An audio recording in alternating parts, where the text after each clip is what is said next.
موعد مباراة الأهلي وسموحة في نصف نهائي كأس مصر والقناة الناقلة والمعلق والتشكيل المتوقع. في البداية متابعينا الكرام ما تنسوش تلعبونا بلايك للفيديو والاشتراك بالقناة وتفعيل زر الجرس. يستقبل استاد القاهرة الدولي مباراة هامة تجمع بين الأهلي وسموحة مساء يوم الثلاثاء 17 يناير ضمن فعاليات دور نصف النهائي من مسابقة كأس مصر لكرة القدم.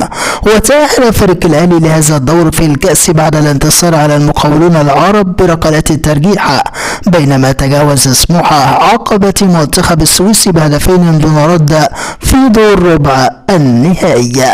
ويستعد المارد الأحمر لهذه المباراة القوية بتركيز تام وبكل قوة، حيث يعمل الفريق بتحقيق الفوز من أجل العبور للدور النهائي للمنافسة بقوة على اللقب، بينما يدرك سموحة صعوبة هذه المباراة نظرا لقوة الخصم، ولكن هذا يتطلب منه التحضير الجيد لهذه الموقعة لمحاولة تقديم أداء يليق به يسعى من خلاله قطف تذكرة العبور للدور الختامي.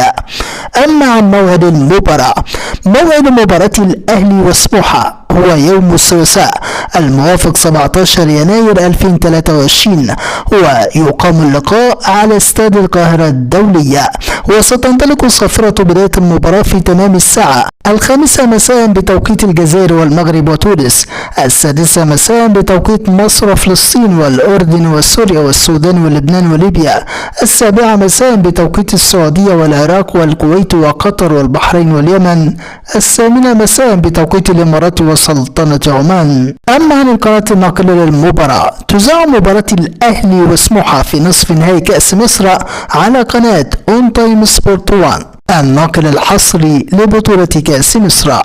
أما عن معلق المباراة، سيتولى مهمة التعليق على أحداث المباراة المعلق المصري الشهير محمد الكواليدي. أما عن تشكيل الأهلي المتوقع أمام سموحة، فمن المتوقع أن يبدأ المدرب السويسري مارسيل كولر المباراة بتشكيل مكون من: في حراسة المرمى محمد الشناوي، في خط الدفاع محمد هاني، رامي ربيعة، أيمن أشرف، علي معلول، في خط الوسط عمرو السولية، اليو ديانج، محمد مجدي أفشة، أحمد عبد القادر، في خط الهجوم برونو سافيو، محمد شريفة. متابعينا الكرام، نحن في انتظار نتيجة توقعاتكم عن المباراة في التعليقات، ولا تنسوا الإعجاب بالفيديو والاشتراك بالقناة.